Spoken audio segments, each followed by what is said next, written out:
wabarakatuh. Waalaikumsalam warahmatullahi wabarakatuh. Ya, Alhamdulillahirabbil alamin wa bihi nasta'inu ala umuri dunya waddin wassalatu wassalamu ala asyrafil anbiya'i wal mursalin sayyidina wa maulana Muhammadin wa ala alihi wa sahbihi ajma'in amma ba'd. Subhanaka la ilma lana illa ma 'allamtana innaka antal alimul hakim wa tub 'alaina innaka antat tawwabur rahim. Rabbi shrah li sadri wa yassir li amri wahlul 'uqdatam min lisani yafqahu qawli. Raditu billahi rabba wa bil islami dina wa bi Muhammadin nabiyya wa rasula. Rabbi zidni ilma warzuqni fahma. Allahumma inna nas'aluka fahman nabiyyin wa hifdzal mursalin wa ilhamal malaikatil muqarrabin. Allahumma anfa'na bima 'allamtana wa 'allimna ma yanfa'una. Allahumma faqihna fid din wa 'allimna at-ta'wil. Bapak-bapak, ibu-ibu, kaum muslimin, muslimat, hadirin, hadirat yang dimuliakan Allah. Amin. Semoga kita semuanya selalu diberikan rahmat dan diberikan istiqamah oleh Allah Subhanahu wa taala. Alhamdulillah di pagi yang cerah ini kita masih diberikan kesempatan untuk bisa hadir di majelis ilmu yang semoga selalu diberkahi dan diridhoi oleh Allah Subhanahu wa taala. Bapak-bapak, ibu-ibu yang kami hormati, pada pembahasan lalu kita sudah membahas tentang tafsir surah Al-Qalam ayat 17 sampai ayat ke-33. Inna balawnahum kama balawna ashabal jannah id aqsamu la yasrimunnaha musbihin. Ya. Allah berfirman, sesungguhnya kami Allah akan menguji mereka, orang-orang kafir. Akan menguji para musyrik-musyrik Mekah. Ya, sebagaimana kami dulu pernah menguji para pemilik kebun, ya, para pemilik sawah, ya, di mana mereka itu memiliki perkebunan yang sangat luas dan menghasilkan hasil yang sangat banyak. Dahulu mereka memiliki orang tua yang sangat dermawan, yang sangat baik kepada orang-orang fakir dan miskin. Namun anak-anaknya yang mewarisinya ini setelah orang tuanya meninggal, ternyata mereka kufur terhadap hasil warisan orang tuanya itu. Ya, sawah, kebun yang begitu luas menghasilkan buah-buahan dan hasil pertanian yang lainnya, mereka berniat untuk memakan sendiri. Mereka habiskan sendiri. Mereka tidak mau memberikan kepada orang-orang fakir dan miskin yang biasanya orang tua mereka dahulu almarhum biasa mereka berikan kepada orang-orang fakir dan miskin. Akhirnya apa?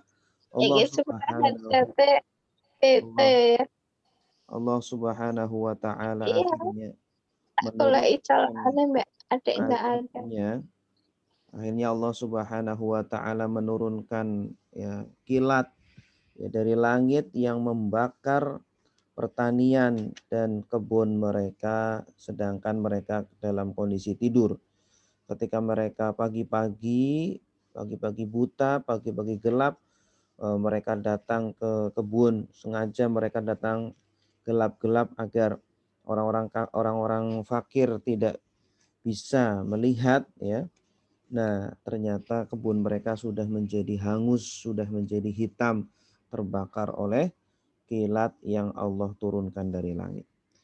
Jamaah Bapak Ibu yang dimuliakan Allah, begitulah, ya, ketika kita lihat di sini hanya gara-gara berniat untuk berbuat jahat saja, ya, mereka berniat untuk tidak memberikan atau menginfakkan sebagian hartanya saja kepada orang fakir miskin, ya, baru berniat seperti itu saja sudah Allah siksa, sudah Allah hancurkan harta mereka.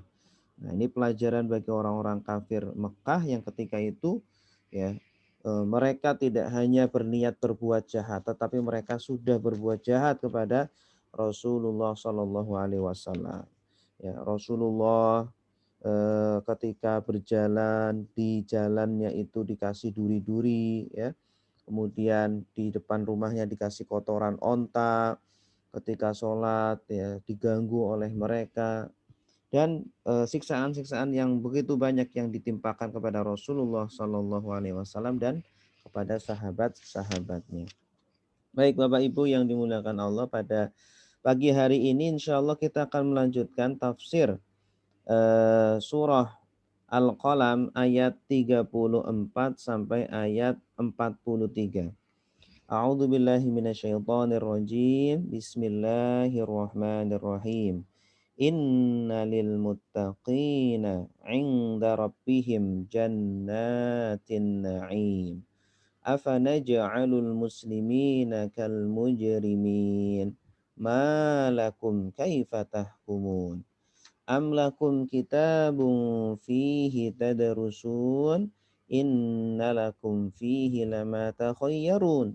Am lakum aymanun alaina balighatun ila yaumil qiyamah.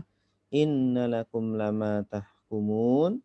Salhum ayyuhum bidzalika za'im. Am lahum syuraka falyatu bisyurakaihim in kanu shadiqin. Yauma yukshafu an saqin wa yud'auna ila sujudi fala yastati'un. Khashi'atan absaruhum tarhaquhum dhillah wa qad kanu yud'auna ila sujudi wa hum salimun. Baik, Bapak Ibu, kita akan menjelaskan ya setiap kata atau setiap ayat dari ayat-ayat yang tadi kami bacakan. Innalil muttaqin, ya, sungguh lil muttaqin bagi orang-orang yang bertakwa, ya, orang-orang yang takut kepada Allah dengan cara melakukan atau menjalankan semua perintah-perintah Allah dan meninggalkan semua larangan-larangannya, ya, yang mereka beriman kepada Allah, yang mereka tunduk kepada Allah Subhanahu wa taala. Itulah orang-orang muttaqin, ya. Ada ulama yang menafsirkan at-taqwa adalah al-khaufu minal jalil, ya, wal amalu bitanzil wal isti'dad li yaumir rahil, ya. Al khaufu minal jalil. Takwa itu intinya tiga. Pertama adalah al khaufu minal jalil, takut kepada Allah yang maha agung, ya. Takut. Jadi inti dari takwa adalah takut dulu. Inti dari takwa itu berasal dari hati. At-taqwa hahuna, at-taqwa hahuna, kata Rasulullah. Takwa itu di dalam hati intinya.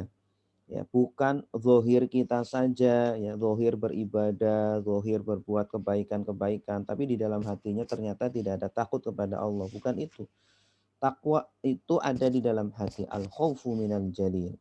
Ya, kemudian wal amalu bitanzil, dan mengamalkan sesuai dengan Al-Qur'an. At-tanzil, ya, artinya ketika kita ingin bertakwa maka harus berilmu. Ketika kita ingin menjadi orang yang bertakwa, disebut orang muttaqi, orang yang bertakwa, ya harus berilmu. Karena ibadah tanpa ilmu maka ibadah kita tertolak, ya. Ada ulama yang mengatakan inna faqihan wahidan asyaddu ala syaitani min alfi abidin. Ya, sesungguhnya faqih, satu orang ahli agama, orang berilmu, ya, orang yang berilmu, ahli agama, asyaddu 'ala syaitan, lebih berat atas syaitan, lebih ditakuti oleh syaitan, min alfi abidin, dari 1000 orang ahli ibadah tetapi tidak berilmu gitu. Karena orang yang berilmu itu dia berusaha beribadah dengan sebaik mungkin, dengan seikhlas mungkin, dengan niat-niat yang begitu banyak. Semakin banyak ya niat yang dia tanamkan dalam ibadahnya itu, maka ibadahnya itu semakin berpahala ya. Bahkan Rasulullah mengatakan niatul mar'i khairun min amalih. Niat seseorang itu lebih baik daripada amalnya. Nah, jadi at-taqwa adalah al-khawfu minal jalil wal amalu bitanzil wal isti'dad liyaumir rahil, dan mempersiapkan untuk hari kepergian. Hari kepergian maksudnya apa? Hari ketika kita meninggalkan dunia ini. Orang yang bertakwa itu selalu siap-siap ya, dia selalu waspada, dia selalu berbekal karena di dunia ini itu sementara ya. Jangan-jangan tiba-tiba kemudian kita datang waktunya harus pergi dari dunia ini. Apa yang sudah kita siapkan, bekal yang kita miliki itu apa? Harus selalu ada di dalam pikiran dan di dalam hati kita ya. Kita harus selalu mempersiapkan kapanpun ya jemputan itu datang, kita harus siap itu. Watazawwadu fa inna khairaz zadi taqwa, dan berbekallah, dan sesungguhnya sebaik-baiknya bekal adalah ketakwaan kepada Allah ya. Orang yang cerdas adalah orang yang mandana nafsahu wa amila lima ba'dal maut. Orang yang cerdas kata Rasulullah adalah yang bisa menahan nafsunya, menahan keinginan-keinginannya untuk berbuat ini itu, berbuat dosa, maksiat, tapi dia tahan, dia kekang ya. Dan dia mempersiapkan untuk sesuatu setelah meninggal ya. Al-kayyisu man dana nafsahu wa amila lima ba'dal maut. Nah, itulah al-muttaqin. Sesungguhnya orang-orang yang bertakwa, orang-orang yang beriman dan beramal soleh, melakukan perintah-perintah Allah dan menjauhi larangannya ya. Inda rabbihim, di sisi Tuhannya ya, nanti kelak Allah akan siapkan, langsung Allah yang akan memberikan. Inda rabbihim, di sisi Tuhannya yang telah menciptakan manusia, telah memelihara, mengasuh, memberi rizki, itu Rabb ya. Rabb, Allah dilihat dari sisi Allah sebagai pencipta kita, pengasuh kita, pemelihara, pemberi rizki ya. Allah akan kasih langsung jannatin na'im, surga-surga yang penuh dengan kenikmatan ya. Jannat ya. Ini jannat ini asal artinya adalah kebun ya. Ini sebanding dengan kebun yang dimiliki oleh para pemilik kebun pada ayat sebelumnya. Pada ayat sebelumnya Allah jelaskan ada di daerah Yaman sana, dekat dari Son'a ya, sekitar 100 km dari Son'a, ada orang yang memiliki kebun yang sangat luas di dunia ini, tetapi mereka tidak mau berbagi kepada orang fakir dan orang miskin. Akhirnya Allah bakar, akhirnya Allah hanguskan kebun mereka. Nah, bagi orang-orang yang beriman, orang-orang yang bertakwa, orang-orang yang beramal soleh, Allah akan berikan kebun yang sangat luas. Ya, tidak hanya satu kebun, tapi berkebun-kebun. Di sini Allah sebutkan jamak, jannat, kebun-kebun. Nah, kebun itu tidak hanya kebun saja, tapi penuh dengan kenikmatan-kenikmatan. An-na'im, penuh dengan kenikmatan-kenikmatan. Seluruh buah-buahan ada, ya. Kemudian minuman apa saja ada. Kemudian bidadari-bidadaranya juga ada. Ya, semua yang kita inginkan di dunia ini bisa dipenuhi semuanya di jannatin na'im, penuh dengan kenikmatan-kenikmatan ya. Kalau kita punya istana di dunia atau punya kebun di dunia, ya isinya tidak semuanya kenikmatan. Isinya ada kenikmatannya, ada kelelahannya juga. Tetapi entar di surga sana penuh dengan kenikmatan-kenikmatan. Afana ja'alul muslimin, maka apakah kami menjadikan orang-orang yang Islam, orang-orang yang beriman, yang beramal soleh, yang tunduk kepada Allah, kal mujrimin, sama seperti orang-orang yang berbuat jahat, mujrimin, yang berbuat kriminal. Ya, kriminal di sini Maksudnya berbuat dosa, berbuat maksiat. Ya, jadi orang-orang kafir itu mengatakan kami di dunia ini saja dikasihi sama Allah, diberi rizki yang sangat banyak sama Allah, diberi harta yang berlimpah ruah. Pasti nanti di akhirat sana juga sama. Allah akan kasih rizki kepada kami yang sangat banyak. Ya kalian, hei orang-orang muslim, di dunia ini nggak punya apa-apa, nanti di akhirat juga nggak punya apa-apa. Nah ini ya kebodohan dari orang-orang jahiliyah. Mereka mengira bahwa kalau Allah mengasihi mereka di dunia ini dengan harta yang banyak, keturunan yang banyak, itu juga sama. Nanti di akhirat juga seperti itu.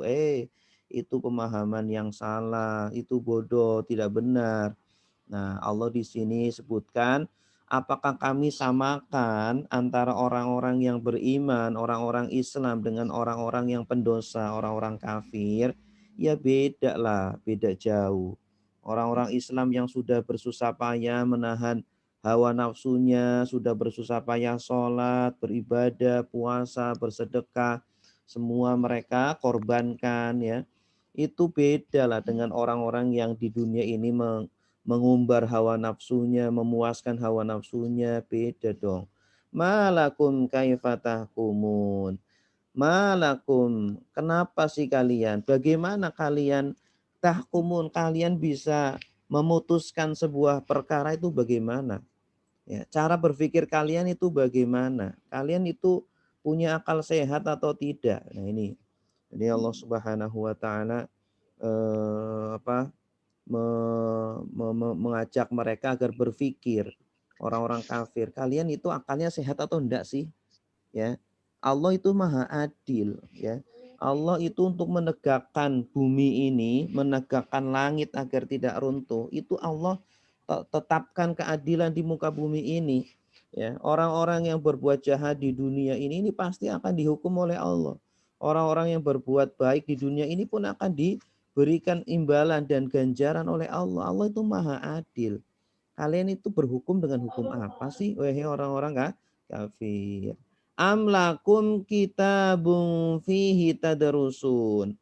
Atau apakah kalian itu memiliki kitab? Ya, kalian itu memiliki kitab suci yang kalian pelajari, yang kalian baca, ya, yang mengatakan bahwa kalian itu akan masuk surga, kalian akan mendapatkan kenikmatan nanti di akhirat ya. Kalian padahal berbuat kafir, berbuat kufur, berbuat jahat di dunia, tapi nanti kalian di akhirat juga dapat kenikmatan. Apakah kalian ada dalilnya, ada ayatnya yang mengatakan seperti itu dari kalian? Ya. Atau jangan-jangan kalian hanya ngarang-ngarang saja, ya kalian hanya mengklaim saja. Coba, ya, padahal orang-orang kafir Mekah itu nggak bisa baca, nggak bisa tulis, apalagi mereka memiliki kitab suci, nggak punya. Ini agama mereka adalah agama paganisme, penyembah berhala. Ya, mereka lebih bodoh daripada Yahudi dan Nasrani. Ya, orang-orang Yahudi dan Nasrani mereka masih punya kitab suci. Kalau mie apa aja. Ya, Yahudi Nasrani masih memiliki kitab suci, masih mending ya. Jadi mereka ya adalah ilmu tentang ajarannya Nabi Musa dan Nabi Isa, walaupun ada sebagian yang sudah diselewengkan. Nah, ini kalau orang Mekah, orang penduduk Mekah yang kafir yang tidak punya kitab suci, tidak bisa baca tulis, itu lebih kasihannya, lebih jauh dari hidayah. Innalakum fihi lama takhayyarun. Sesungguhnya bagi kalian apa yang kalian pilih ya. Ya, artinya kalian memiliki kitab suci, kemudian kalian bisa memilih nasib kalian nanti kelak di akhirat seperti itu. Ya, enak sekali kalian seperti itu wahai orang-orang kafir. Kalian milih ya di dunia enak, di akhirat enak, di dunia maksiat, di akhirat mendapatkan kenikmatan. Kalian tidak pernah berkorban di dunia. Nah, hidup macam apa itu? Am lakum aimanun alaina balighatun ila yaumil qiyamah. Atau kalian memiliki janji-janji yang kuat ya, janji-janji yang sudah dikuatkan dengan sumpah-sumpah ila yaumil qiyamah, sampai hari kiamat kelak. Ya, innalakum lama tahkumun, sesungguhnya bagi kalian apa yang kalian putuskan. Atau kalian punya janji dengan Allah, kalian punya janji dengan Tuhan bahwa kalian nanti akan mendapatkan garansi, ya, kalian selamat di akhirat kelak sana. Ya, kalian mengatakan orang muslim dan orang mujrim pendosa itu sama, apakah kalian sudah memiliki janji dengan Allah nanti di hari kiamat? Ya, kalau kalian nggak punya bukti dari kitab suci, apakah kalian punya janji? Orang-orang kafir, enak sekali kalian. Kalian punya kartu bebas neraka gitu, enak sekali. Salhum ayyuhum bidzalika za'im. Tanyalah kepada mereka wahai Nabi, tanya kepada orang-orang kafir Mekah itu. Salhum ayyuhum, siapa di antara mereka? Bidzalika, dengan perkataan mereka itu tadi, ya, za'im, yang bisa bertanggung jawab. Ayo, siapa? Apakah Abu Jahal? Ayo sini Abu Jahal, atau Al-Mughirah, atau siapa? Ayo sini. Siapa yang bisa menggaransi bertanggung jawab bahwa kalian itu berkata dengan benar, ya, bahwa perkataan kalian bisa dipegang, ya, atau jangan-jangan kalian itu, ya, mengajak orang-orang penduduk musyrik untuk mengikuti ajaran kalian, sebenarnya kalian juga tidak yakin dengan ajaran kalian. Ayo, seperti itu, ya. Am lahum syuraka falyatu bi syurakaihim in kanu shadiqin. Atau kalian memiliki sekutu-sekutu, atau kalian memiliki teman-teman, ya, sahabat-sahabat yang mereka juga bisa dijadikan sebagai garansi, atau yang mereka bisa bertanggung jawab atas perkataan kalian, ya, bahwa perkataan kalian adalah perkataan yang benar. Ya, jadi mereka orang-orang kafir itu, ya, banyak sekali ucapan-ucapan mereka yang keluar dari akal yang sehat. Mereka mengatakan perkataan-perkataan yang sebenarnya, ya, jauh dari benar dan tidak bisa dipertanggungjawabkan. Makanya kita sebagai kaum muslimin harus benar-benar berilmu, harus benar-benar waspada dari ucapan-ucapan mereka yang terkadang menyesatkan kita, ya. Makanya kita harus belajar dan terus belajar, tidak pernah berhenti. Yauma yukshafu an saqin. Yauma yukshafu. Hari di mana akan disingkap, ya, an saqin, sak, ya, kaki. Maksudnya di situ hari yang begitu mencekam dan menakutkan. Pada hari kiamat itu kondisinya sangat mencekam dan menakutkan. Kemudian apa? Wa yud'auna ila sujud, dan mereka nanti pada hari itu akan dipanggil, akan diminta untuk sujud. Wahai orang-orang kafir, ayo kalian bersujudlah kepada Allah. Ayo kalian menyembahlah kepada Allah di hari akhirat sana. Fala yastati'un, namun mereka tidak bisa sujud, ya. Seolah-olah tubuh mereka itu sudah lempeng aja, kayak lempeng, nggak bisa sujud. Allah jadikan seperti itu, ya. Allah jadikan seperti itu. Kenapa? Karena kalian di dunia tidak mau sujud kepada Allah, ya, padahal kalian di dunia ini dalam kondisi sehat walafiat, dalam kondisi tidak memiliki penyakit, bisa sujud dengan sangat mudah, diminta sujud oleh Nabi, diminta sujud oleh Allah, tapi kalian menolak. Akhirnya nanti di akhirat ketika kalian mau sujud kepada Allah, maka tidak ada kesempatan untuk sujud dan tidak bisa mereka sujud, ya. Tiba-tiba dijadikan oleh Allah tubuh mereka itu lempeng, nggak bisa sujud. Khasyi'atan absaruhum tarhaquhum dhillah.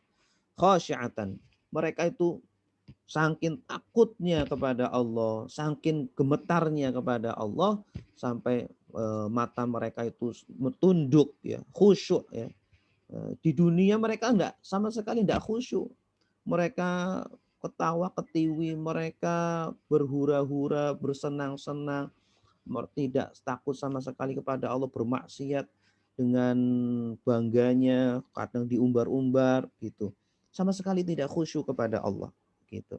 Namun orang Islam, Muslim, khusyuk kepada Allah, takut tunduk kepada Allah di dalam sholatnya, di dalam tilawah Al-Qur'annya, di dalam kesehariannya, selalu takut, diliputi ketakutan kepada Allah, sehingga dia selalu menjaga kewajiban-kewajibannya dan menjauhi larangan-larangan Allah. Khosyi'ah, ya khusyuk, selalu khusyuk. Orang Muslim selalu khusyuk di dunia ini, maka nanti di akhirat pun akan diberikan kesenangan-kesenangan oleh Allah.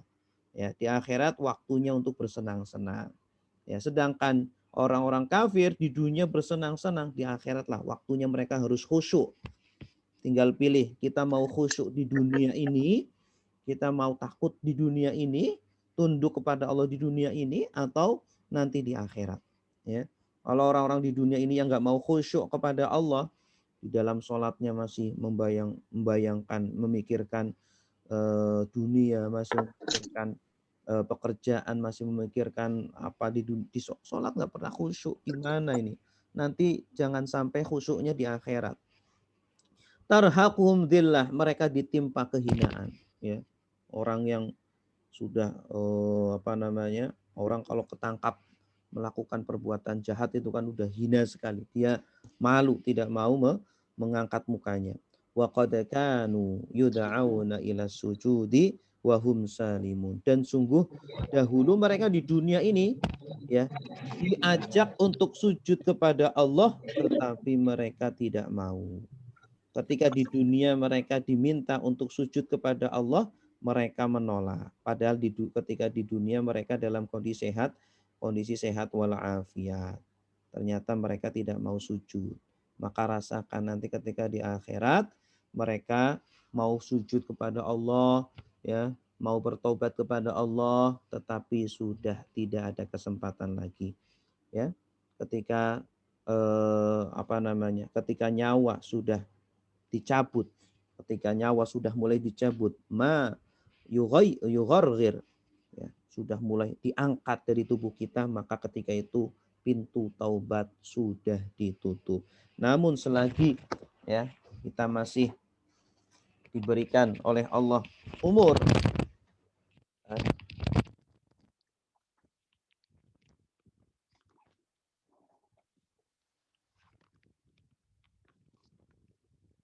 selagi kita masih diberikan oleh Allah umur di dunia ini, ya berarti masih ada kesempatan untuk bisa khusyuk, bisa tunduk kepada Allah Subhanahu wa taala.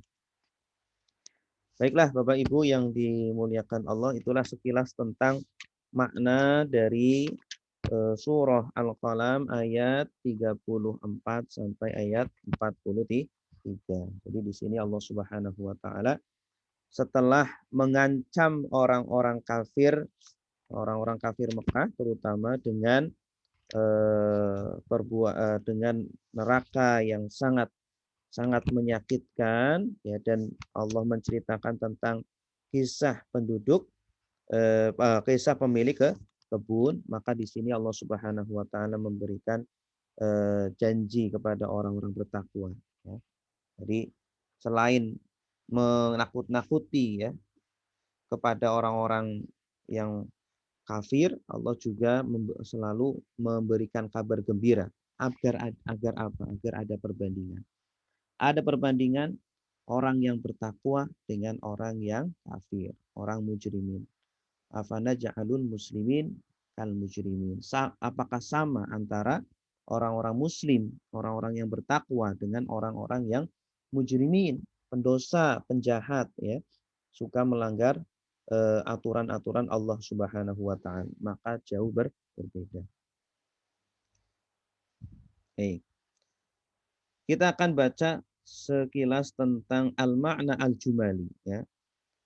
Makna secara global dari ayat yang tadi kita bacakan adalah ba'da an dzakara subhanahu hala ahlil jannah ad-dunyawiyah wa ma asabahum fiha minan niqamah.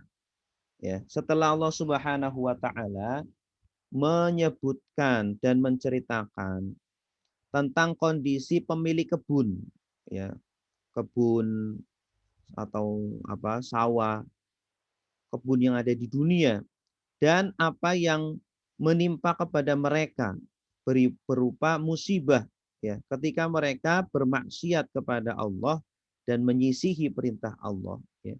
Allah memerintahkan mereka untuk bersedekah, untuk membayar zakat, ya. Tapi yang dimaksud di sini saya kira adalah mereka itu tidak mau membayar zakat, ya. Maka niat buruk mereka dibalas oleh Allah kontan langsung di dunia. Tidak Allah tunggu sampai hari kiamat, tetapi di dunia. Ya. Dalam sebuah riwayat bahwa diceritakan mereka itu ternyata bertaubat. Ya. Setelah mereka mengalami peristiwa tersebut, ya, mereka kemudian bertaubat kepada Allah. Ya. Kemudian Allah Subhanahu Wa Taala ganti kebun mereka dengan kebun yang lebih baik lagi. Gitu. Nah, insya Allah kita juga sama. Kalau kita mau bertobat kepada Allah, kita memperbaiki kesalahan-kesalahan kita, tidak mengulanginya lagi, maka Allah akan ganti dengan yang lebih baik. Aqaba hadza bibayan anna liman ittaqahu wa ata'ahu jannatin na'im. Ya. Jadi ada perbandingan. Setelah Allah menjelaskan tentang kondisi nasib orang-orang yang bermaksiat melanggar perintah Allah, Allah bandingkan dengan orang-orang yang taat kepada Allah. Orang-orang yang bertakwa, takut kepada Allah, tunduk kepada Allah. Maka mereka juga akan mendapatkan kebun-kebun, ya. Tapi kebunnya di surga. Ya, karena surga itu dari bahasa Arabnya jannah. Jannah itu asal artinya adalah kebun, ya. Kebun-kebun, karena gambaran surga itu sering digambarkan dengan ada pohon-pohonnya, ada sungainya, ya, ada buah-buahannya, macam-macam, itu seperti kebun, ya. Jadi gambaran sekilasnya seperti itu, surga seperti kebun. Allati la tabidu wa la tafna fid daril akhirah. Nah, sedangkan kebun-kebun di surga itu tidak akan musnah dan tidak akan binasa. Ya, tidak seperti yang kalian miliki di dunia yang kalau kalian tidak berbuat dermawan maka akan dibakar, dimusnahkan oleh Allah Subhanahu wa taala. Summa radda ala man qala minal kufar in sahha anna nub'asu kama yaz'umu Muhammadun wa sahbu lam yufaddiluna bal nakunu ahsana minhum halan. Nah, jadi orang-orang kafir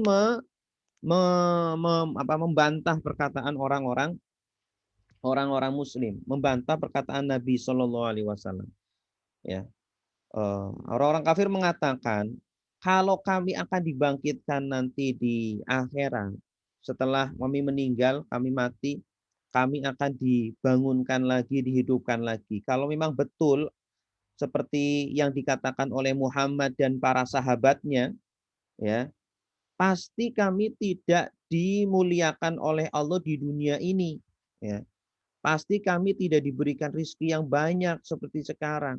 Nah, jadi kata mereka itu ketika mereka dikayakan oleh Allah, dijadikan kaya oleh Allah, diberi rizki yang banyak, diberi harta yang berlimpah ruah, itu menunjukkan Allah sayang kepada mereka. Bukan itu. Ya, jadi timbangan bahwa Allah sayang kepada kita itu bukan harta, tapi timbangannya. Ya, tidak ada tuh hadisnya, tidak ada tuh ayat Al-Quran yang mengatakan tanda-tanda Allah sayang kepada hambanya adalah Allah berikan harta yang banyak kepada hamba-hambanya, bukan.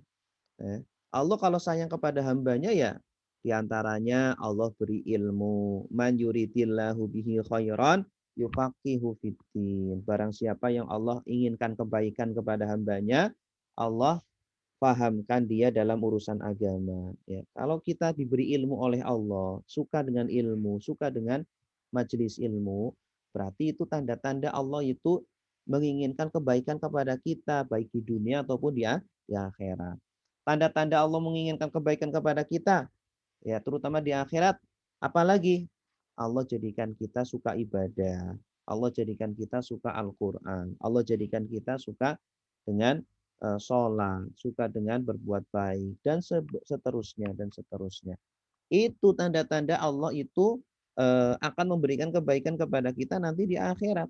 Tidak seperti orang-orang kafir yang mengatakan kalau Allah memberikan kita harta yang banyak di dunia ya pasti nanti di akhirat juga sama seperti itu. Nah, itu pemikiran yang salah. Li'anna man ahsana ilaina fid dunya yuhsinu ilaina fil akhirah. Wah, enggak benar. Kata mereka, karena yang zat yang memberikan kita kebaikan di dunia pasti akan memberikan kebaikan kepada kita di akhirat. Oh, enggak harus ya. Enggak harus seperti itu. Bi anakum kaifa tusawwuna bainal muti'i wal 'asi fadlan an tufaddilul 'asi alaihi ya. Bagaimana bisa kalian itu menyamakan orang-orang yang taat dengan orang-orang yang bermaksiat, ya. Apalagi melebihkan untuk orang-orang yang bermaksiat, nggak mungkin, ya. Ukuran timbangan akal pikiran kalian itu belum benar itu, harus dibenerin dulu itu. Nah, jadi tidak seperti itu. Kalau kita punya anak yang satu nurut, yang satu tidak nurut, pasti beda. Masa disamakan sih? Pasti beda, ya. Secara hati pun ya, rasa cinta pun kadang berbeda antara satu anak dengan anak yang lain, antara anak yang nurut dengan yang tidak nurut, ya. Masa disamakan sih antara hamba yang taat dengan hamba yang tidak taat? Tidak ya. Inna akramakum indallahi atqakum. Sesungguhnya yang paling mulia di sisi Allah, yang paling Allah cintai nanti di akhirnya paling bertakwa ya. Derajatnya berbeda-beda antara satu hamba dengan hamba yang lainnya. Ya, tentu yang bertakwa itulah yang lebih dimuliakan oleh Allah nanti di akhirat dibandingkan yang tidak bertakwa. Summa akhadha yaqta'u alaihim al-hujjah. Nah, kemudian Allah Subhanahu wa taala mematahkan hujah-hujah mereka, mematahkan argumen-argumen mereka, perkataan-perkataan mereka yang batil, perkataan mereka yang tidak benar. Faqala atalaqaitum kitaban minas sama wa qara'tum fihi annakum takhtaruna ma tasyaun. Nah, yang pertama Allah minta kepada mereka, hei orang-orang kafir, hei orang-orang musyrik Mekah, apakah kalian pernah menerima satu kitab, ya, kitab suci dari langit? Kemudian kalian baca kitab suci itu, kemudian kalian bisa memilih apa yang kalian inginkan. Ya. Kalian ingin di dunia berfoya-foya dan di akhirat masuk surga. Kalian ingin di dunia ini bersenang-senang, kemudian kalian di akhirat juga ingin bersenang-senang. Apa kalian bisa memilih seperti itu dengan kitab suci yang kalian terima? Atau jangan-jangan kalian malah buta huruf? Ya. Karena orang-orang kafir Mekah, penduduk Arab itu ketika itu banyak yang buta huruf, mayoritas buta huruf. Bahkan satu Mekah itu yang bisa baca tulis itu terhitung, ya. Ada yang mengatakan cuma 10 saja, ya. Ya, jadi sekitar segitu aja, mungkin di bawah 10. Di Madinah juga sama seperti itu, karena ketika itu orang Arab itu kebanyakan tidak bisa membaca dan tulis, buta huruf. Nah, apalagi mereka punya kitab suci, tidak punya, ya. Wa takununa wa antum mujrimun kal muslimin as-solihin. Kemudian kalian juga kitab suci itu juga mengatakan kepada kalian bahwa orang-orang mujrim, penjahat, maksudnya orang-orang yang berbuat maksiat dan pendosa, itu sama seperti orang-orang muslim yang soleh. Kitab suci kalian mengatakan seperti itu, ada? Oh, pasti tidak ada. Am a'tainakum uhudan aqadnaha bil aiman fastausaqtum biha fahiya sabitatun lakum ila yaumil qiyamah. Atau jangan-jangan kalian telah mendapatkan garansi, janji dari Allah, ya, garansi yang sudah stempel atau yang dikuatkan dengan sumpah, ya, garansi atau sumpah tersebut menjamin kalian bahwa kalian nanti di akhirat akan bersenang-senang. Kalian sudah apakah mendapatkan kartu garansi itu, atau jangan-jangan kalian hanya berbohong saja, kalian hanya memalsukan perkataan-perkataan saja, ya, sehingga kalian akan menyesatkan seluruh penduduk Mekah dan Madinah dan orang-orang Arab semuanya. hati-hati wahai kalian orang-orang kafir, kalian itu tokoh-tokoh, kalian itu pemimpin-pemimpin Mekah, Madinah, kalian kalau semakin menyebarkan berita-berita bohong, menyebarkan perkataan-perkataan bohong, maka kalian akan menerima azab yang berlipat-lipat ganda. Am lakum unasun yadhhabuna madhhabikum fi hadzal qaul, atau kalian itu memiliki panutan-panutan, orang-orang yang pemikirannya sama seperti kalian dan kalian ikuti orang-orang tersebut, ya. Atau kalian punya tokoh-tokoh yang kemudian kalian mengikuti perkataan tokoh tersebut, ya. Atau jangan-jangan kalian hanya hanya mengarang-arang saja. Wa in sahha anna lakum dzalika fal ta'tu bihim. Kalau benar perkataan kalian itu benar, maka datangkanlah. Coba siapa sih tokoh yang kalian ikuti? Ya, padahal mereka juga tokoh. Mungkin mereka punya panutan lagi. Apakah kalian punya teman-teman atau tokoh-tokoh yang menjadi panutan kalian dalam pemikiran kalian seperti ini? Ya, kalau memang benar, ayo datangkan. Atau nanti di akhirat, datangkan mereka, tokoh-tokoh yang kalian panuti. Hari di mana wayashabul khutab, hari di mana ketika itu kalian tidak bisa berbicara. Wa tad'unahum hina idzin ila sujud fala yastati'un. Mereka nanti diseru untuk sujud kepada Allah, tidak akan bisa. Fala yastati'un. Karena di akhirat sudah terlambat waktunya untuk bertaubat kepada Allah. Di dunia inilah waktunya untuk bertaubat, bukan di akhirat. Wa takunu absaruhum khashi'atan dzalilatan.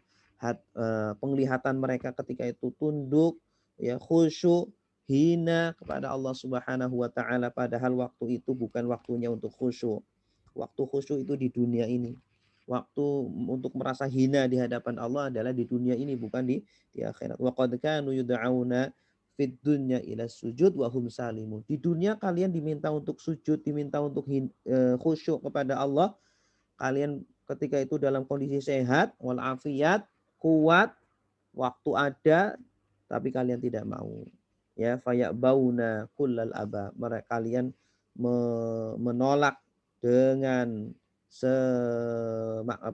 dengan totalitas, menolak sekuat-kuatnya. Nah, ketika di akhirat maka tidak ada kesempatan bagi kalian untuk sujud atau khusyuk kepada Allah Subhanahu wa taala.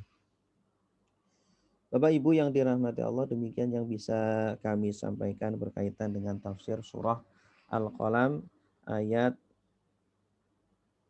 34 sampai 43. Sekarang bagi yang ingin bertanya, yang punya pertanyaan ya berkaitan dengan tadi yang kami jelaskan, dipersilakan untuk menulis atau langsung ya atau langsung bertanya, menyalakan audionya. Silakan.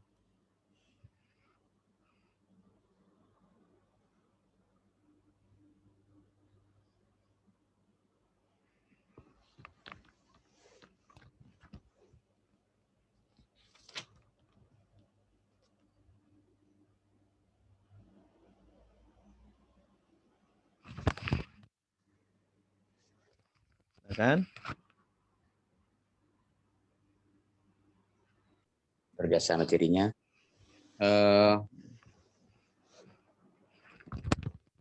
Jadi ini mungkin menyangkut tentang takwa nih, Ustaz. Innalil muttaqin inda rabbihim jannatin na'im. Bagi orang yang bertakwa tadi itu di sisinya adalah di sisi Tuhannya surga yang penuh dengan kenikmatan. Jadi tadi mungkin arti takwa ini adalah secara intinya takut kepada Allah. Kalau lihat semua orang memang takut dengan Allah. Namun bagaimana cara untuk lebih kuatnya ketakutan kita kepada Allah Subhanahu wa taala tersebut, Ustaz. Karena ya kita lihat semua orang mungkin takut dengan Allah, takut dengan dengan proses yang kita hadapi di akhirat nantinya. Cuma tadi tuh masih lalai dengan perintah-perintah Allah dan masih terlanggar dengan larang-larangan Allah.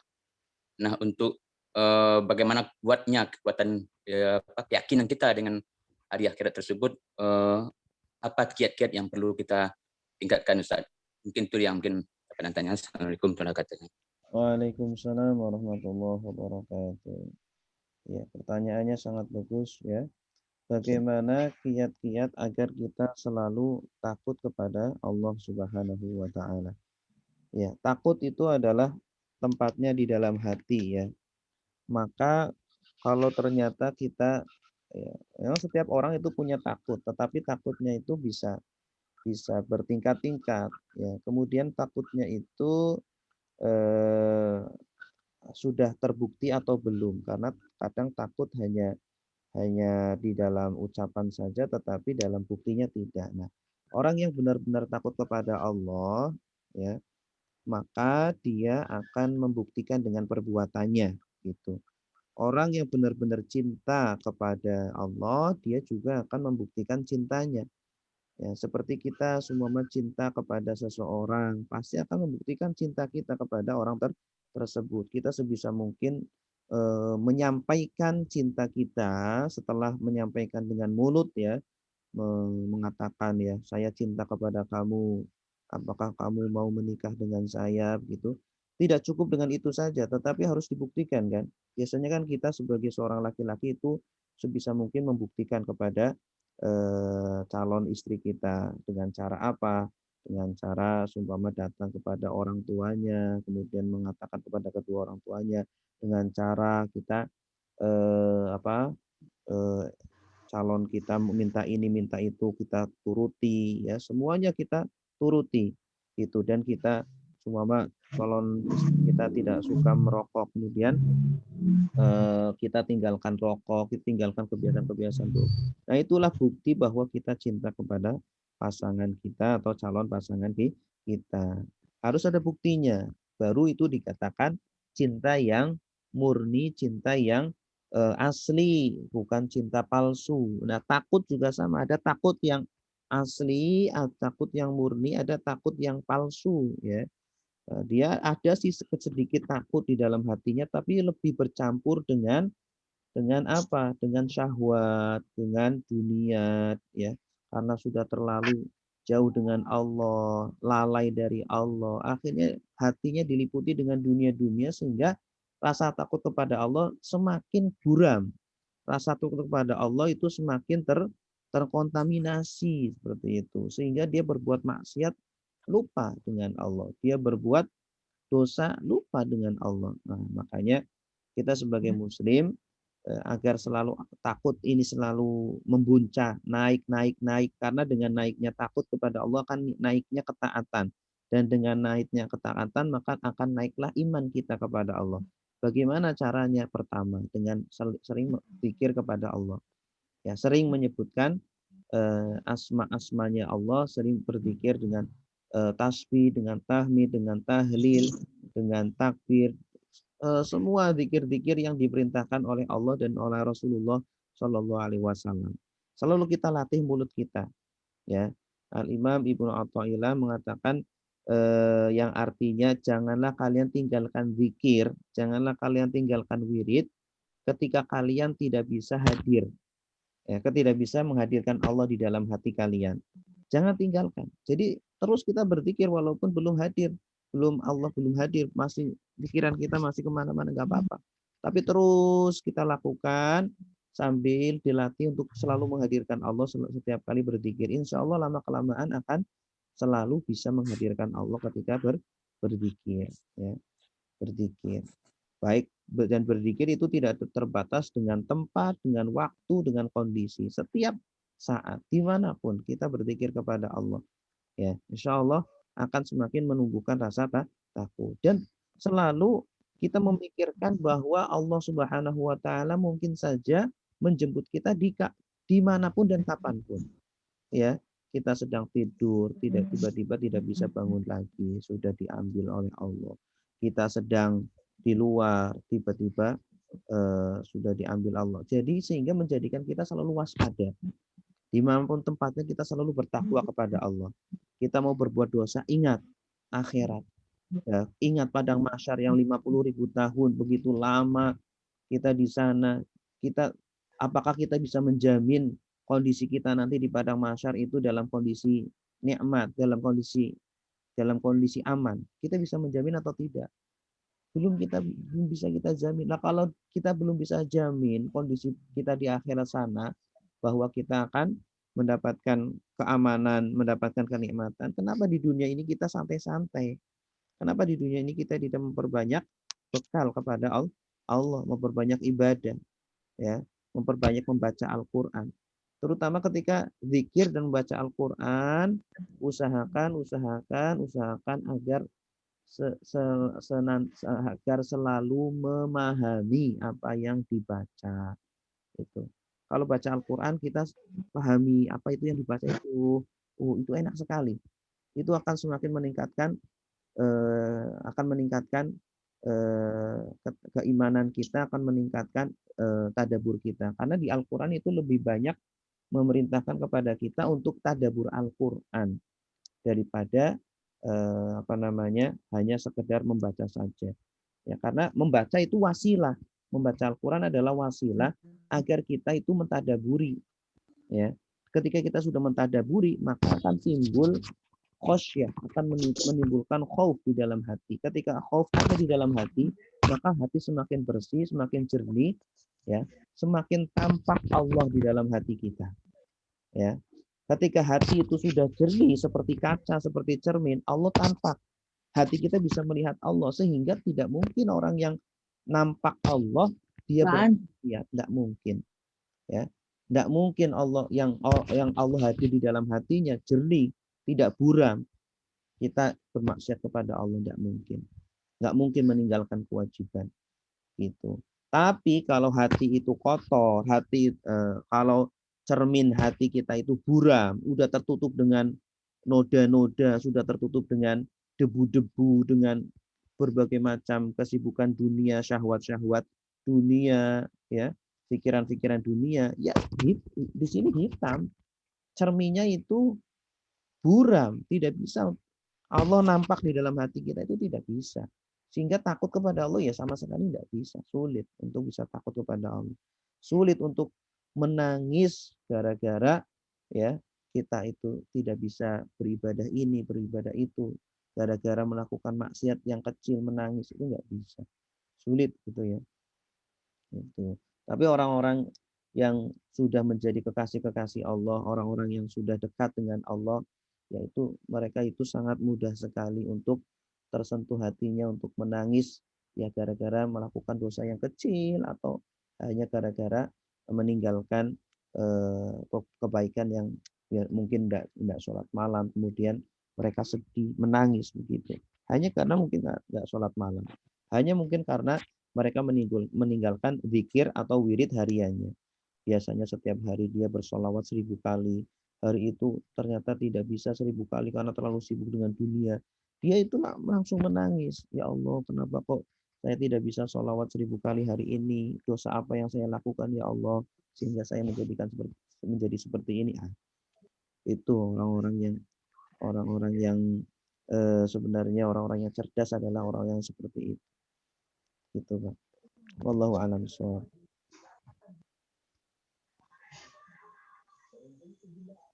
Baca Firman. Yes, Ya. Koneksinya jelek ya, putus-putus suaranya. putus ya. Mungkin ya jauh mungkin. Lagi ingat lagi Ustaz. ya. Mau tanya lagi Ustaz tapi menyimpan dari materi nggak apa-apa Ustaz. Ya. Ini saya itu tinggal di tempat dekat masjid yang imamnya bacaannya kurang bagus dengan makhrajnya dengan yang salah. bolehkah saya pergi ke masjid yang lain, Ustaz? Menghindar daripada masjid yang dekat ini. Itu Ustaz. Apakah tidak menghindar dengan masyarakat? Gimana tuh Ustaz? Iya boleh. Ini pertanyaan Ustaz. Bolehkah? Boleh ya? Bebas. Kita sholat di mana saja bebas. Asalkan ya tidak menyinggung perasaan orang, kemudian tidak sebisa mungkin tidak menimbulkan fitnah gitu ya. Karena kita tidak boleh menimbulkan fitnah atau kegaduhan di masyarakat. Ya, kita kalau mau sholat di masjid lainnya sudah lebih baik diam-diam, tidak kemudian menimbulkan kegaduhan di masyarakat. Akan lebih baik lagi kalau seumpama imam yang bacaannya tidak benar itu ya kalau bisa dinasehati dengan halus, dengan pelan-pelan agar belajar lagi ya, agar ya memperbaiki bacaannya lagi karena pentingnya imam bahayanya imam kalau dia itu tidak berhak untuk menjadi imam. Ya, dia nanti akan bertanggung jawab. Imam itu bertanggung jawab. Ya, kalau ternyata imamnya ya seperti orang inilah, orang nyetir mobil, supirnya itu yang bertanggung jawab atas keselamatan makmumnya, penumpangnya. Kalau supirnya mabuk bagaimana? Ya? Nah, maka harusnya ya orang yang menjadi imam ya bacaannya harus fasih, benar tajwidnya, kemudian tahu hukum-hukum fikihnya, begitu. Dan kalau bisa dia yang sholatnya khusyuk ya, mengetahui kondisi jamaahnya, jangan terlalu lama, jangan juga terlalu cepat begitu. Sedang-sedang sebagaimana Rasulullah seperti itu ketika menjadi imam pun ya, tidak terlalu lama, tidak terlalu cepat, menyesuaikan kondisi jamaahnya ya. Sehingga jamaahnya itu ya tidak terganggu gitu. Wallahu a'lam. Ibu-ibu semuanya, bapak-bapak semua yang mendengar ini, mohon maaf lagi Ustaz, Ya. kan saya nih tunjuk juga kadang-kadang dengan imam. Jadi kalau keluar mungkin masjid pergi tentu menjadi menimbulkan fitnah. Nah, kalau saya mengikuti terus dengan berimam begitu, apa itu tidak apa-apa Ustaz? Ya, imamnya kalau bacaannya masih bisa ditolerir, ya nggak apa-apa, sah sih sholatnya. Asalkan kesalahannya bukan kesalahan parah, ya kesalahan yang menjadikan rusaknya pihak itu. Makanya ketika kita ini rusak dengan makhrajnya, rusak dengan maknanya juga lagi karena perbedaan huruf makhraj hurufnya yang tidak benar gitu. Tapi saya udah nasihati, dia menganggap dia S3, S2 padahal untuk S3 dinasihati. S3 ya. Tapi makhrajnya nggak benar. S3 apa? Iya, itulah. Ya, S2 katanya Bu Ustaz. Jadi masyarakat menunjuk dia lagi. Jadi makanya apakah boleh mengikuti dia dengan salah begitu Ustaz? S3 jurusan apa dulu? Ya, dia kata dia Ustaz. Dia berkata dia ya. Kata dia. Nah, ya. Mungkin bisa ditanya lagi S3 jurusan apa? Jangan-jangan S3 jurusan bukan jurusan agama. Ini kalau S3 jurusan agama bacaannya masih kayak gitu ya yang disalahkan kampusnya berarti. Kampus jadi ya itulah kenapa diadakan pengurus masjid itu ya karena itu. Karena agar semua kegiatan yang ada di masjid itu berjalan dengan normal, dengan stabil ya. Kalau ada imam yang seperti itu tuh ya harusnya diperbaiki ya. Harus dulu saya punya cerita di sini di Jakarta. Jadi ada khotib ya, khotib Jumat. Tapi dia bagus, itu tahu diri gitu ya. Khotib Jumat sudah 6 tahun menjadi khotib di masjid tersebut ya. Saya nggak sebutkan nama masjidnya atau nama khotibnya ya. Ustadz ini. Nah, Ustadz ini sudah 6 tahun lebih itu khutbah di masjid tersebut. Tapi setiap kali khutbah dia tahu diri, dia tidak mau menjadi imam. Ya, tidak mau menjadi imam dan memang masjid tersebut itu sudah ada imam tetapnya gitu ya. Nah, kemudian suatu hari imam tetapnya itu berhalangan, ya mungkin karena sakit atau apa gitu. Akhirnya si khotib ini diminta jadi imam. Tafadhol Ustaz, jadi imam khotib Jum'ah itu. Akhirnya nggak ada imam kan, dia bingung juga. Ya udah dia jadi imam. Setelah jadi imam, wah bacaan Fatihahnya itu amburadul ya, kayak kapal pecah. Nah, akhirnya ya ketika itu sih belum rame gitu. Nah, memang di masjid itu tuh jamaahnya kritis ya, tapi ya kritis yang bagus. Setelah sudah selesai, sholat sudah selesai semuanya, orang-orang sudah pada bubar, ada beberapa jamaah yang mendekat ke ketua DKM ya. Keras juga ngomongnya. Bapak harus bertanggung jawab ini atas kejadian tadi. Kejadian apa, Pak? Tadi baca Al-Fatihahnya itu nggak benar, amburadul gini-gini. Ternyata nggak cuma satu dua, tapi banyak juga dari jamaah yang benar. Akhirnya setelah itu udah itu apa namanya imam yang tadi imam tidak dijadikan apa ini lagi ya, tidak dijadikan khotib malah tidak dijadwalkan lagi. Ya sebenarnya cukup jangan dijadikan imam aja ya. Ya, seperti itu. Jadi ya tergantung kepengurusannya, Pak. Memang kepengurusan masjid itu ya harus sehat ya, kepengurusan yang sehat dalam artian ya terkadang kan ada sebagian masjid yang hanya mengambil keluarga-keluarganya saja gitu ya. Adiknya ustadz, ponakannya ustadz diambilin gitu. Atau ya mengambil tidak berdasarkan keilmuan. Harusnya yang dipanggil adalah yang memang mumpuni dalam bidangnya begitu. Kita ingin belajar fikih, ya panggillah orang yang mumpuni dalam bidang fikih. Oh, kita ingin menjadikan imam, ya haruslah orang yang mumpuni dalam bidang ilmu Al-Qur'annya, tahsinnya, tajwidnya gitu. Kita mau mengambil guru ya tafsir ya yang pakar dalam bidang tafsir seperti itu. Wallahu a'lam bishawab. Bentar, Ustaz. Jadi imam ini dia pandai kali melobi pengurusnya, RT RW, jadi sangat sayang dengan dia. Akhirnya pengurus sangat sayang dengan dia, maka mempertahankan dia terus. Nah, pertanyaan saya sedikit aja, Ustaz. Bolehkah saya mengikuti terus dengan berimam dengan dia? Bolehkah saya mengikuti berimam dengan dia? Iya, saya nggak tahu bacaannya seperti apa ya. Mungkin harus diperdengarkan bacaannya beliau Ya, seperti ketika bacaannya memang jelas salah dia, seperti H dengan H disamakan ya alham, artinya kan sudah menghancurkan namanya. Ketika saya tegur dia udah merasa tinggi ilmunya, Oh, jadi iya. susah untuk dia diapakan lagi nasihati. Apakah boleh saya kalau saya tinggalkan tentu fitnah lagi, karena saya juga termasuk di sini karena orang disuruh juga imam sekali. Bolehkah saya mengikuti terus dengan berimam dengan dia? Itu aja, Ustaz. Kalau seumpama Bapak tidak bermakmum di situ, tidak sholat di situ akan menimbulkan fitnah atau menimbulkan kegaduhan yang lebih berbahaya, maka Bapak nggak apa-apa sholat di situ, tetapi nanti sholat lagi, Pak. Kalau Bapak yakin bahwa sholatnya tidak sah ya, berarti sholat Ya, lagi. betul. Sholat lagi. Sholat 2 kali berarti, Pak. Nah, pertama sholat yang pertama, ya kemudian sholat lagi setelah itu. Nah, tapi sholat laginya itu jangan kalau bisa jangan terlihat oleh orang lain ya, sehingga menimbulkan kegaduhan lagi. Seperti itu. Gitu, Pak. Ya, Zakallah, Ustaz. Kalau seperti itu, ya sama-sama.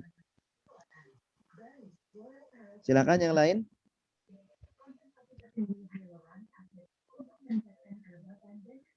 Ibu Ana, silakan. Assalamualaikum, mau tanya Pak Ustadz, Waalaikumsalam. gimana caranya selalu istiqomah karena usia saya kan udah 58, Ya, sama ini apa ya, saya udah ada penghasilan lah kayak kontrakan apa ya, ada rental mobil, jadi saya sekarang fokus ke ibadah terus. Gimana cara istiqomah untuk menebus saya masa lalu saya gitu, yang dulu kurang agamanya gitu. Apakah Allah akan memaafkan saya gitu, karena dulu saya urusannya dunia aja. Sekarang saya urusannya akhirat aja. Apakah akan memaafkan Allah yang dulu-dulu saya berdosa gitu ke Allah? Itu aja Pak Ustadz. Assalamualaikum warahmatullahi wabarakatuh. Waalaikumsalam warahmatullahi wabarakatuh. Di dalam sebuah hadis dijelaskan bahwa Allah itu lebih bahagia ketika ada hambanya yang bertaubat kepada Allah, kembali kepada Allah. Lebih bahagia dari seorang ibu yang menemukan anak kecilnya yang hilang, bayinya yang hilang.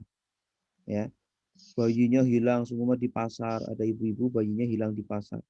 Atau anak balitanya hilang di pasar. Cari-cari nggak ketemu berhari-hari, berminggu-minggu, bahkan bertahun-tahun. Ya, dicari-cari nggak ketemu. Setelah itu ketemu, alhamdulillah ketemu. Kira-kira ibu itu bahagianya seperti apa? Bisa kita rasakan nggak? Oh, bahagianya pasti ya melebihi segala-galanya ya. Nah, Allah lebih bahagia dari itu ketika ada hambanya yang kembali kepada Allah. Ya, ada hambanya yang sehari pergi dari Allah, kembali lagi. Allah bahagia sekali. Seminggu pergi dari Allah, kembali lagi. Allah bahagia. Apalagi bertahun-tahun, coba. Bertahun-tahun dia pergi dari Allah, tidak menyapa Allah, tidak menjenguk Allah, tidak beribadah kepada Allah. Dia kembali, Allah senang sekali. Gitu. Jadi insya Allah kalau kita istiqomah, bertaubat, taubat nasuha, artinya tidak mengulangi lagi perbuatan yang dulu kita lakukan, insya Allah ya Allah akan mengampuni dosa-dosa kita. Insya Allah Allah akan menerima kita dengan lapang dada, akan membuka pintunya selebar-lebarnya selagi malam yugharghir, selagi nyawa belum yugharghir itu dicabut gitu ya. Insya Allah Allah akan mengampuni kita semuanya. Asalkan apa? Kita benar-benar jujur dalam bertaubat, benar-benar taubatan nasuha, tidak taubatan tidak tomat ya, taubat kumat-kumat. Nah, insya Allah Allah akan mengampuni gitu. Apalagi seumpama kita sudah dapat penghasilan dunia yang istilahnya sudah udahlah tenang aja duit datang gitu. Itu namanya makom tajrid ya, yang seperti yang kita jelaskan di kajian hikam. Ada makom tajrid bagi seorang hambanya, sebagian hambanya yaitu apa? Orang-orang yang tidak perlu bekerja, dia sudah bisa makan, minum, tercukupi kebutuhan sehari-harinya. Maka ketika itu boleh dia itu udah fokus aja dengan ibadah. 24 jam fokus saja dengan ibadah, dengan sholat, membaca Al-Quran, terutama membaca Al-Quran dengan paham. Yaitu perbanyaklah baca Al-Quran dengan paham. Sebaik-baiknya zikir adalah membaca Al-Quran, apalagi dengan pemahaman. Setiap ayat kita pahami terus. Kemudian kita renungkan coba kita sudah seberapa jauh dengan ayat ini. Kira-kira kita itu sama dengan orang-orang yang diancam dengan neraka di dalam Al-Quran atau sama dengan orang-orang yang dijanjikan surga ini. Jadi Al-Quran menjadi timbangan standarisasi buat kita. Kita sudah sama dengan mana ya? Kira-kira kita itu termasuk golongan yang mana nih di dalam Al-Quran. Sebisa mungkin agar kita sama seperti golongan yang beriman, yang bertakwa akan mendapatkan ini seperti itu. Terus kemudian perbaiki ilmu kita, ilmu tentang agama kita ya. Jadi makanan ruh adalah ilmu dan zikir. Ya, makanan ruh kita adalah ilmu dan zikir. Sebagaimana kita setiap hari butuh makanan jasad ya, butuh nasi, lauk pauk, air. Ya, kita setiap hari kan butuh ya, sehari 3 kali, 2 kali.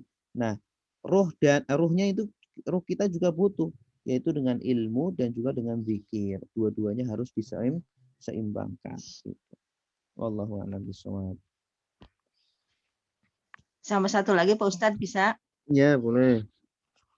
Ini saya tuh ada janji emang sering ya kalau rumah laku gitu. Saya kan jual beli rumah ya Pak Ustadz ya. Kalau rumah laku saya untuk pembangunan masjid seperti 20 juta, ke sini 10 juta, panti asuhan. Nah, itu saya rumah itu belum laku-laku udah 2 tahun.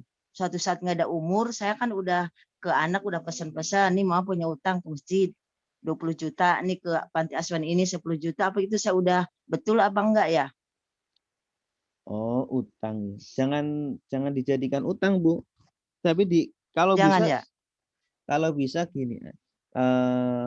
Kalau bisa itu berwasiat saja kepada anak-anak. tolong anak-anak, ini rumah itu jangan Wasiat dia dijadikan. bukan utang, maksudnya janji gitu Pak Ustadz. Iya, janji kan, wasiat itu kan janji Iya. setelah meninggal gitu kan. Nah, Heeh. janjinya itu kalau bisa disampaikan kepada anak-anak dan kalau bisa ya tertulis gitu agar apa Penuhin. dipenuhin. Ya. Kalau bisa ada saksinya juga, tidak hanya anak-anak tetapi juga mungkin Oh dari gitu pihak ya. lain gitu. Nah, kemudian janjinya dijelaskan. Apa itu janjinya yang jelas? Itu hasil penjualan rumah ini sekian juta dikasihkan ke ini, sekian juta ke ini. Itu kalau bisa ditertulis gitu. Iya, seperti itu saya selalu begitu kalau iya, kalau setiap rumah laku saya pasti seperti itu. Cuman ini belum laku-laku udah 2 tahun kan mungkin kondisi seperti ini Pak Ustadz ya. Iya, mungkin di antara jamaah di sini mungkin ada yang mau beli. Mungkin. Rumahnya di mana, Bu? Di komplek BSI BSI di mana tuh? di Sawangan. Oh, di Sawangan. Ya mungkin di sini ada orang Depok mungkin yang mau beli atau orang Jakarta. Murah sih, cuman 330 juta. Nah, iya iya. Luasnya? Luasnya 90 tanah, luas bangunan 80. Hmm. Sudah 2 tahun belum laku-laku. Ya, Saya nanti setiap laku tuh pasti saya seperti itu gitu buat impak ke sana ke sini gitu Pak Ustadz. atau dijadikan ini aja, Bu, dijadikan rumah tahfidz di situ. Metapis ya. Mm. Insya Allah ada ustadz-ustadz atau lembaga-lembaga yang apa bisa mengurus menjadikan. Jadi nanti di situ tuh di santri-santri ngafal Al-Qur'an, belajar Oh gitu agama. ya. Nanti pahalanya ngalir terus ke ibu. Ibu sudah meninggal, sudah nggak ada di dunia ini, pahalanya terus mengalir. Setiap huruf itu kan 10 kebaikan. Apalagi itu nanti santri-santrinya jadi ustadz, jadi ulama, jadi Masya Allah. Pahalanya ngalir terus gitu. Tapi di tempat saya sudah banyak Ustadz, udah ada 2 yayasan. Ya kan santrinya nggak harus dari tempat ibu, santrinya kan dari Oh seluruh iya iya. Indonesia. Oh, seperti itu ya. Mm. Serumah kan ada 3 Pak Ustadz. Ya itu nanti japri aja, Bu. Oh iya iya, oh, Iya iya iya. ya. Udah itu aja Pak Ustadz ya. Ya. Ya. Silakan yang lain. Assalamualaikum warahmatullahi wabarakatuh. Waalaikumsalam.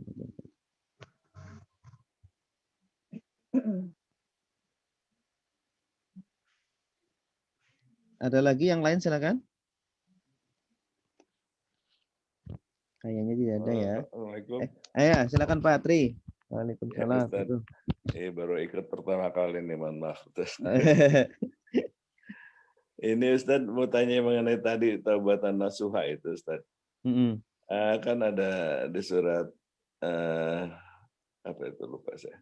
Yang bahwa Allah itu akan menampakkan kesalahan kita walaupun sebesar zarah itu ya tadi.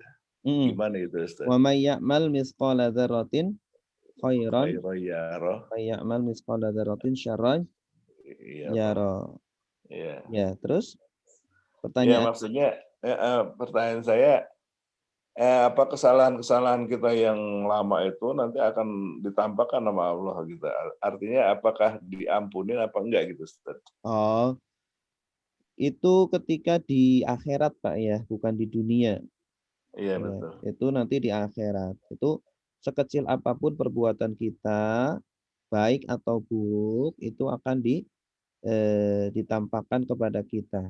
Nah, ketika ditampakkan kepada kita bukan berarti orang lain juga melihat. Bukan berarti seperti itu, ya. Bisa jadi diperlihatkan kepada orang lain, bisa jadi tidak gitu. Karena orang-orang itu kan kondisinya berbeda-beda. Ada yang cuma ditampakkan kepada kita, setelah ditampakkan udah Allah maafkan. Ya, itu namanya hisaban yasiro. Ya. Ada orang-orang yang dihisab dengan hisaban yasiro. Ya, ada yang Allah tidak hisab, masuk surga tanpa hisab. Kan kita sering mendengar tuh, ada orang-orang yang masuk surga tanpa hisab. Ya. Allahumma adkhilnal jannata biduni hisab, bi ghairi hisab. Ya Allah, masukkanlah kami tanpa hisab. Tanpa hisab bagaimana? Ya udah, kita ada di akhirat sana langsung udah kamu masuk surga, brung langsung. Tanpa diperlihatkan catatannya seperti apa, langsung masuk surga. Itu kayak orang mau apa? Kayak orang mau masuk apa Ancol langsung aja, oh ini anak ini nih, anak atau ini anak direktur nih. Udah masuk aja langsung. Nggak perlu dia itu ke tiket apa? Ke berbayar tiket dulu, harus ini dulu ngantri dulu, nggak perlu, langsung aja. Nah, nanti di surga juga sama seperti itu, ada sebagian orang yang masuk surga bi ghairi hisab, tanpa hisab, tanpa ditanya-tanya, tanpa diperlihatkan amalnya dulu. Nah, yang kedua, ada yang masuk surga tapi dengan hisab, hisaban yasiro, ya. Kalau kelompok yang pertama itu sedikit sekali jumlahnya, ya, sedikit sekali jumlahnya. Nah, kalau yang kelompok yang kedua ini lebih banyak daripada yang pertama, yaitu orang-orang yang masuk ke surga dengan hisab tapi hisaban yasiro, hisab yang ringan. Ya, hisab yang ringan itu seperti apa? Diperlihatkan oleh Allah catatannya, kebaikan dan keburukannya. Lalu setelah itu Allah katakan, ini catatan kamu. Dan sekarang aku maafkan seluruh kesalahan kamu. Silahkan masuk surga. Nah, itu namanya apa? Hisaban yasiro. Nah, ini kita juga harus banyak berdoa kepada Allah agar diberikan hisaban yasiro. Allahumma hasibni hisaban yasiro. Gitu. Karena kalau yang pertama itu berat, cukup berat ya, sudah banyak yang mendapatkan dari orang-orang terdahulu gitu. Sullatum minal awwalin wa qalilum minal akhirin. Nah, kemudian yang ketiga adalah orang-orang yang dihisab dengan hisaban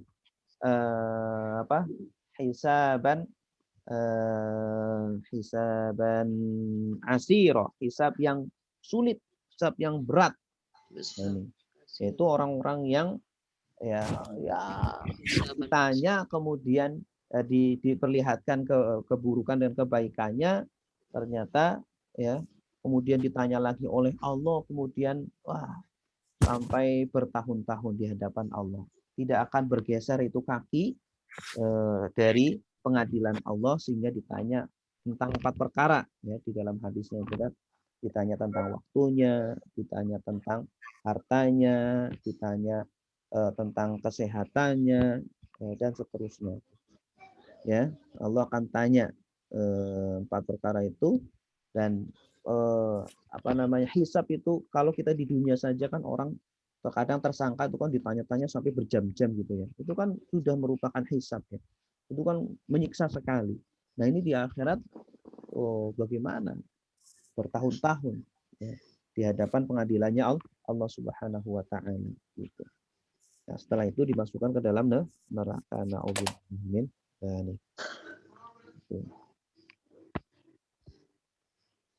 Ya, syukran Ustaz. Ya, sama-sama.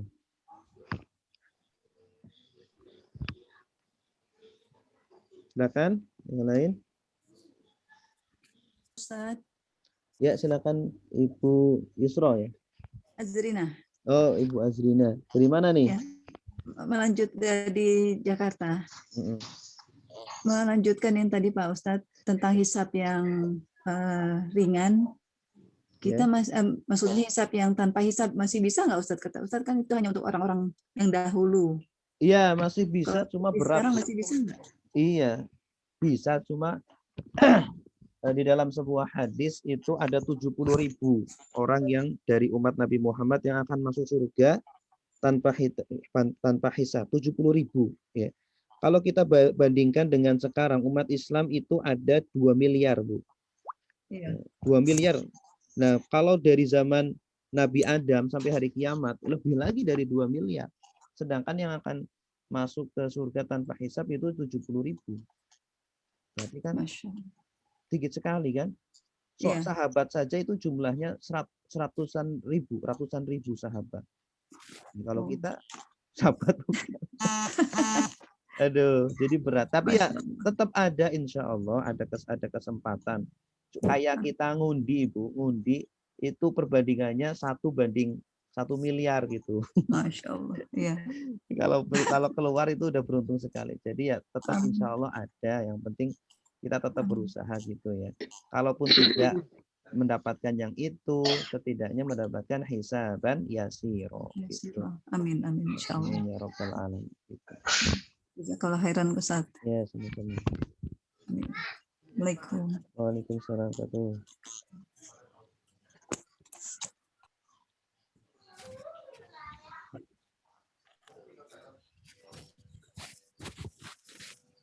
Baik, karena waktu sudah jam 7 lebih, kita tutup sampai di sini ya, Bapak Ibu semuanya. Insyaallah kita lanjutkan pada pertemuan berikutnya. Terima kasih atas partisipasinya. Insyaallah kajian kita, insyaallah hari Selasa, Rabu, dan Kamis ya. Yang hari Sabtu saya berhalangan, jadi mungkin diganti hari Rabu, insyaallah. Nanti kalau ada perubahan jadwal nanti kita kabari di chat atau di grup ya. Insyaallah setiap hari Selasa, Rabu, dan Kamis. Doakan semoga kita dalam kondisi sehat selalu. Amin. Lalu diberikan kekuatan untuk bisa belajar. Baik, kita tutup dengan doa kafaratul majlis. Subhanakallahumma wa bihamdika asyhadu an la ilaha illa anta astaghfiruka wa atubu ilaik. Assalamualaikum warahmatullahi wabarakatuh. Waalaikumsalam. Waalaikumsalam.